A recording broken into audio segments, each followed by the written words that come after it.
Two very hard acts to follow there this morning. So thank you, Fergal, for that. So firstly, thanks to Sean for the welcome address and his words, and he's so apt with the ripple effect the family resource centres have and the real positive tsunami that we have across the country through all our FRCs. And to Anya, the Gael Gore, I'm very glad she joined our team 4 weeks ago in Boyle, and this is one of her first jobs, so she's straight in the deep end. I think really shows the flexibility in our FRCs, doesn't it? So really, thank you very much, Anya, for doing that, and the Cúpla Focail is lovely to hear, actually. It's great to have such a positive message, as Fergal said, from our President, recognising the profound impact that this programme has made on so many countless lives throughout the country, and the positive changes that we've brought to communities over the years and in the years to come that we're going to do. And it's all in our efforts to create a more equitable, just and fair future for all our citizens. And that's why we're all here today, and that's why we all do what we do. As chairperson of the Family Resource Centre National Forum, I really am honoured to stand before you here in the magnificent Mansion House. It's a splendid venue for us. And we're here to celebrate us. We're here to celebrate everyone who is here, everyone who couldn't be here, everyone who has been part of this programme for the last 25 years. And those who are going to be part of our future, part of our present, we're here for all of them today. And I do appreciate taking the time and effort from your projects to be here. I know it's not easy. Some of you have closed your projects, some of you have people on standby back at base. So it's really, really appreciated that you're here. Today is a very special, I suppose, and historic day for us on many levels. FRCs from across the country were gathered, our funders, our supporters, directors, staff, volunteers, and many faces who were part of the programme over 25 years have come back to celebrate with us today, which I think is really lovely. And there's also faces here who I'm hoping will be part of our future as we talk about collaborations. So we're talking 25 years of celebrating, so it's 25 years of empowering, strengthening, changing and growing. And it's great to see the former Minister Dermot Ahern to join us here today, who 25 years ago announced this programme here in this room. So you're very welcome, Dermot.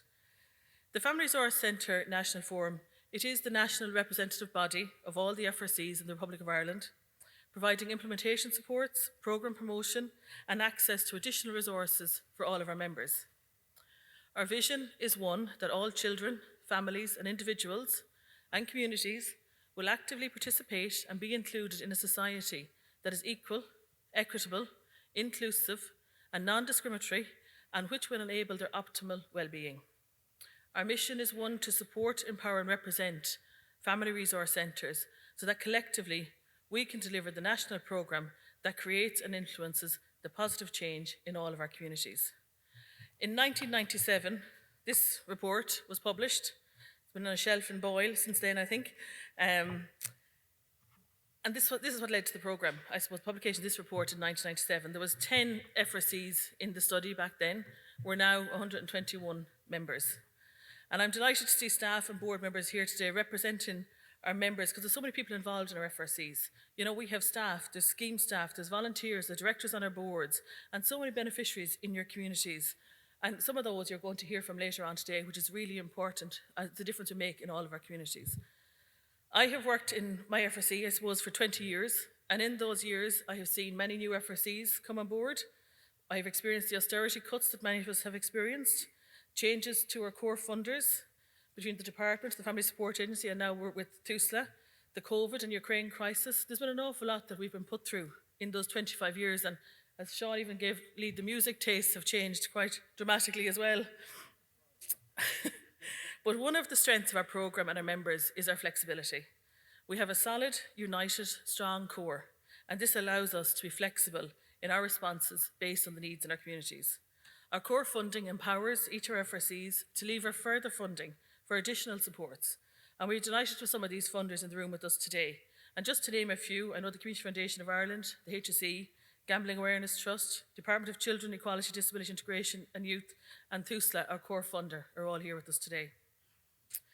As your forum, we continually seek equality and equity across the programme with regards funding, staffing and support.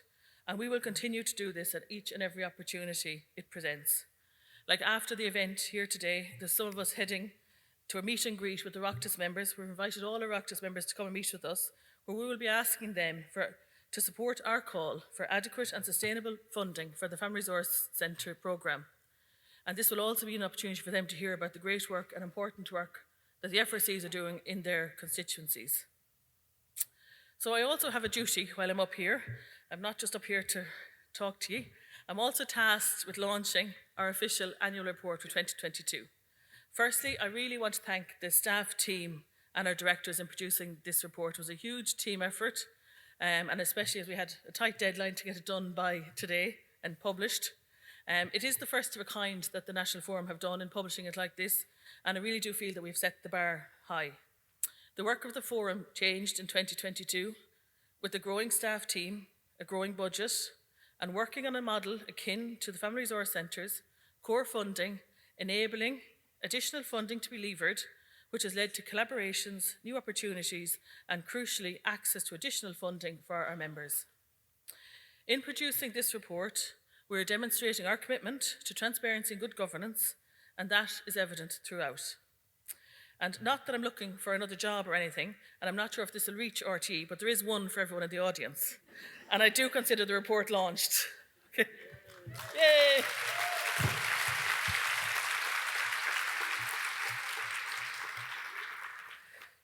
So at your leisure, you can read it on the way home on the train, or when you get a few minutes, you can flick through it and have a look. The conferences that we've held, the Ukraine response by many FRCs across the country, our budget campaign, the information events, the engagement and representation that we on the board as chairperson and CEO and other directors we've done on your behalf, the Family Resource Centre Mental Health Promotion Project, the Health and Wellbeing Community Referral Project, the National Problem Gambling Support Service, the Recovery and Resilience Programme for Children, and the Period Poverty Project. It has really expanded the work that we've done in 2022, and all the information is there for yourselves to bring home in our annual report. But all of this work would not be possible without people. And I will start with the communities across the country who manage FRCs in their areas, the volunteers and directors who are the backbone to all the work we do and all the work every FRC does, which enables the Family Resource International Forum in turn to do our work.